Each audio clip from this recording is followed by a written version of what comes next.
Hi, I'm Joanna Valsamis, Director of Knowledge Mobilization at Canada's Stem Cell Network, and your host on Stem Cells from the Sofa. In this unique series, I sit down with some of the brightest minds in the field. Today we're joined by Nika Shakiba, an Allen Distinguished Investigator and Assistant Professor in the School of Biomedical Engineering at the University of British Columbia. Her research program is interested in understanding the social lives of stem cells. Her lab combines the systems and synthetic biology approaches to forward and reverse engineer the interactions between cells and developmental systems. Nika is also co-founder of Advice for Scientists, an online hub providing support to scientists at all stages of their careers. Thank you for joining us today, Nika.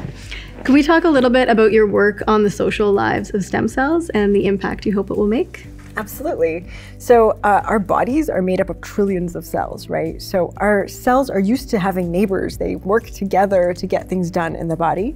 And in my lab, we think of stem cells as also living in these multicellular societies. So we want to understand when these cells will cooperate and also when they won't. So when they might compete with each other and when you might get bullies emerging from the midst, and how we can control that, leverage that to make regenerative medicine more robust. It's really fascinating to think that the way that stem cells communicate with each other could improve the effectiveness of therapies. Could you talk a little bit more about your work and how it might improve cell therapy manufacturing and lead to better clinical outcomes for patients? Right. So just like our bodies are made up of trillions of cells, oftentimes when we're manufacturing stem cells and trying to derive cellular therapeutics that are going to go in the body, they're also growing in vats of millions or trillions of cells. And so if there are competitive interactions between cells, for example, there's some bullies and they're eliminating other cells around them, but those other cells will totally fine. They would have functioned properly had we put them in the body, then that's a problem. It reduces the efficiency of that manufacturing process and we get less cells out, which makes the costs of the therapy higher.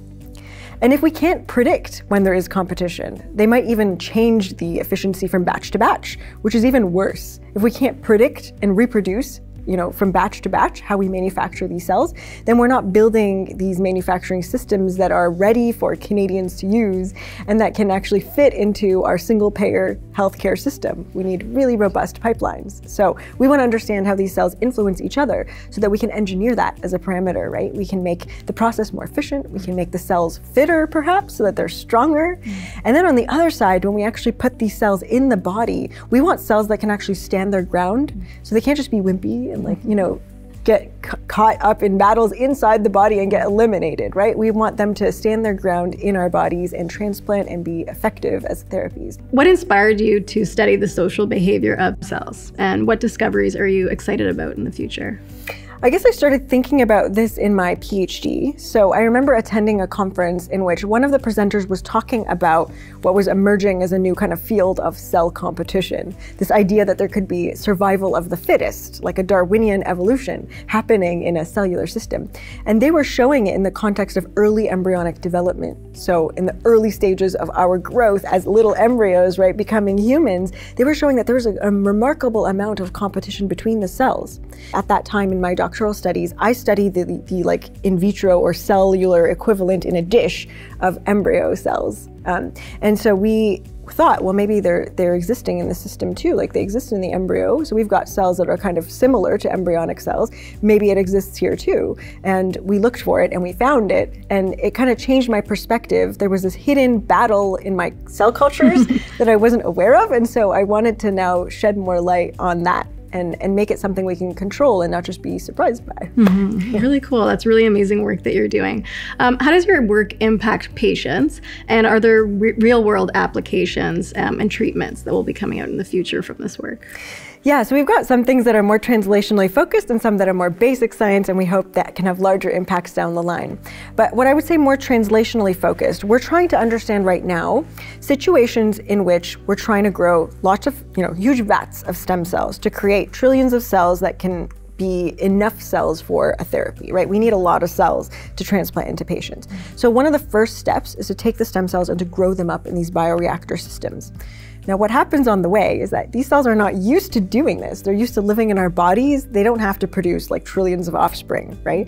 So as they're doing this in these culture vessels, they go wrong. Things go wrong. Their DNA mutates. their chromosomes don't segregate properly, you end up with genetic abnormalities in your cells. And like cancer, some of these genetic abnormalities are beneficial, and those cells take over the whole bioreactor. They outgrow and they outcompete aggressively sometimes the normal cells around them. And this is a problem. We now can't use those abnormal cells for cell therapy. So we are trying to understand situations in which these kind of competitive genetic mutations emerge so that we can detect them early on and even use some new technologies to try to zap them, like get rid of them. Maybe not directly zap them, but get rid of them in the culture vessel so that we can continue to produce high quality cells efficiently in a cost-effective way and manufacturing pipelines for cell therapies. Nice, excellent. That's really exciting. Well, thank you so much for joining us today. And thank you for joining us on Stem Cells from the Sofa. Take a look at other conversations about access and affordability and clinical trials.